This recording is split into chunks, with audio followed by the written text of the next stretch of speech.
Isabelle pour Il était une fois. Aujourd'hui, je te lis une belle histoire de Noël. Elle s'appelle La nuit de Noël. C'est un vieux poème écrit par Clement Seymour en 1823. Aujourd'hui, le livre que j'ai décidé de te lire, c'est celui-ci, mais tu pourrais aussi le trouver, la même histoire, dans différentes versions. Celui que j'ai décidé de te lire, il est illustré par Douglas Gosselin. Alors, tu es prêt? On y va. Alors, c'est la nuit de Noël. Dans la maison endormie, rien ne bouge. Même les souris se sont assoupies. On a suspendu les bas dans la cheminée et du Père Noël, on attend l'arrivée. Les enfants, bien au chaud dans leur lit, rêvent de gâteaux et de sucreries. Maman dort déjà et moi, coiffée de mon bonnet, m'apprête à dormir d'un long sommeil douillet. Quand tout à coup, un tintamarre assourdissant me tire du lit en un instant. Je file à la fenêtre et ouvre aussitôt, claquant les volets et tirant les rideaux. La lune brille sur la neige fraîchement tombée et tout dehors est parfaitement éclairé. Devant mes yeux ravis passe un minuscule traîneau tiré par 8 petits rennes pétulants.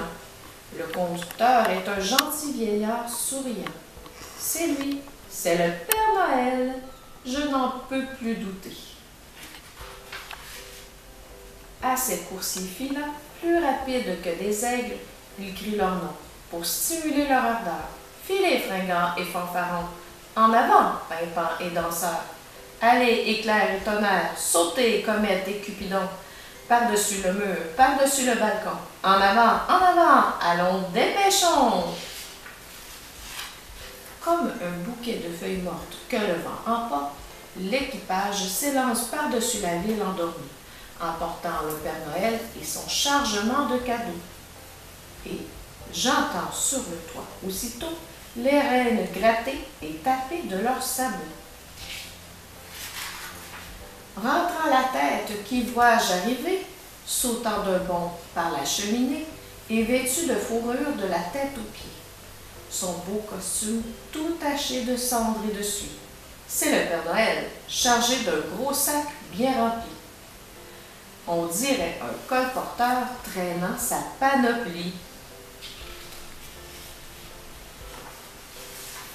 Que ses yeux pétillent, quel air enjoué! Ses joues sont comme des roses, son nez comme une cerise. Les coins de sa bouche retroussée dessinent un sourire. Sa barbe au menton fait penser à la neige. Sortant de la pipe qu'il serre entre ses dents, un grand panache de fumée le couronne de blanc. Son visage est joufflu et son ventre rebondit. Tremble quand il rit comme de la gelée au fruit. Son allure est si joyeuse que, en le regardant, je ne peux m'empêcher de rire aux éclats. Il me fait un clin d'œil et d'un signe de tête me fait comprendre que nous sommes entre amis. Sans dire un mot, il se met à l'ouvrage. Il remplit chaque bas et puis, lorsqu'il a fini, il remonte d'un seul coup dans la cheminée, hochant la tête et mettant son doigt sur son nez. Il saute dans le traîneau et, sifflant son équipage, comme une aigrette de pissenlit, s'envole dans les nuages. Mais avant de disparaître, je l'entends s'écrier « Joyeux Noël à tous et à chacun, bonne nuit! » Voilà. C'était la nuit de Noël. Bye bye, à la prochaine!